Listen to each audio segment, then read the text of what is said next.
Hi, it's Anna Mason, and in this video I wanted to show you how I went about painting this osteospermum or African daisy in watercolour so that it looks 3D and pops off the paper.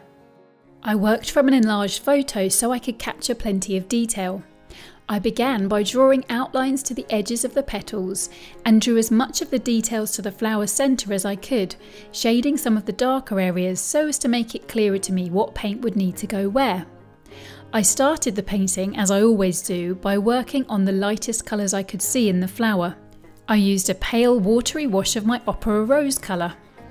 Opera Rose gets a bad rap for having a low rating for permanency, but there have been such developments in pigment technology that today's moderately durable rating, which is what the Winsor & Newton Opera Rose has, means it's still extremely light fast. It might fade over decades in strong sun, but for a painting you want to last for decades, then UV protective glass is a great option.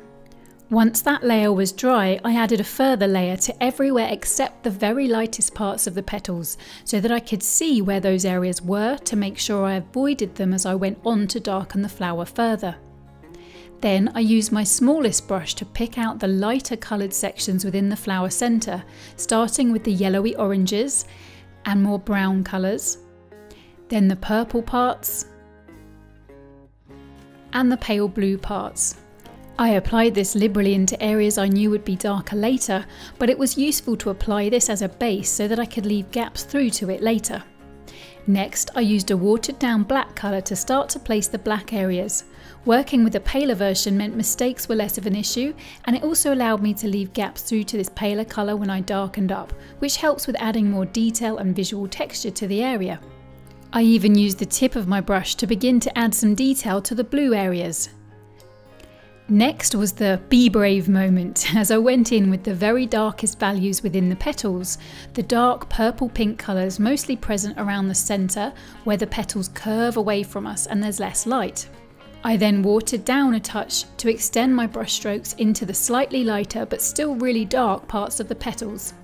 Next, I looked at the next darkest colours, which had a brighter, more pink hue to them. I used my medium-sized brush to apply this colour out into the areas that looked this shade or darker.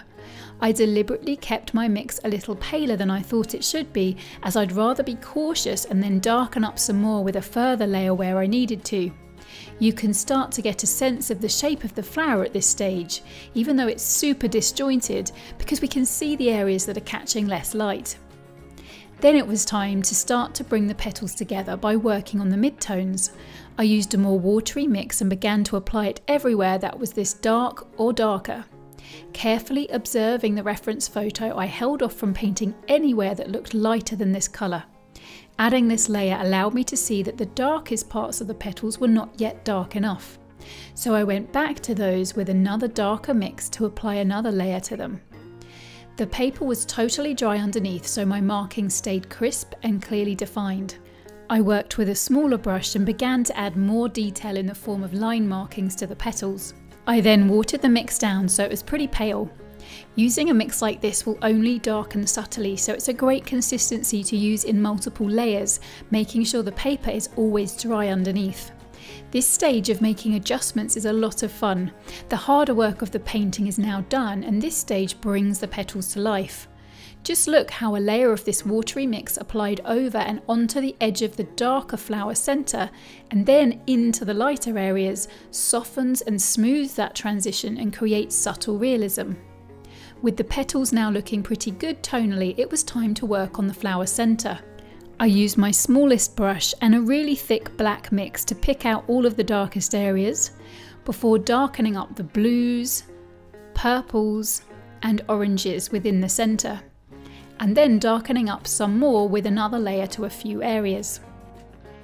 With the flower centre darkened up, I now picked out the very darkest areas on the petals around the flower centre. I'd not wanted to paint these darker details before because if I'd painted them and then found out that I needed to darken the petal around them, that might have led to their dark colour bleeding into the pale petal colour. I then worked with a slightly more vibrant but still dark mix to make further adjustments to the darker parts of the petals.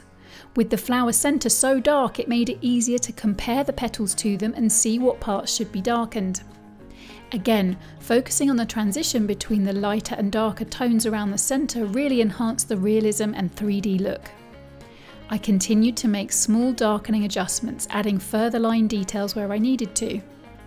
Then watering the mix down even more to make ever more subtle adjustments and adding more details to the lighter parts of the petals. Then I was into the final adjustment stage. This part is really fun and adds so much to the level of realism. I was darkening and adding details to any parts of the petals that I could see needed them when I compared my painting to the photo I was working from. With all the darkening to the petals, I then did a little more to the flower centre, then just a couple more adjustments to the petals, and I had finished. A full video class of this African daisy is available now in my online school. If you've enjoyed this video, please subscribe to my YouTube channel, and I'd love it if you'd share it with your friends. And if you'd like to take one of my tried and tested video classes for free, pop over to animasonart.com, where you'll find even more resources to help you pick up your brush and paint the way you've always wanted to. But remember, you won't improve your painting unless you make the time to paint. So be sure to schedule in some me time this week and paint something that you love. Thanks so much for watching, and I'll see you soon to help you paint more watercolours with wow.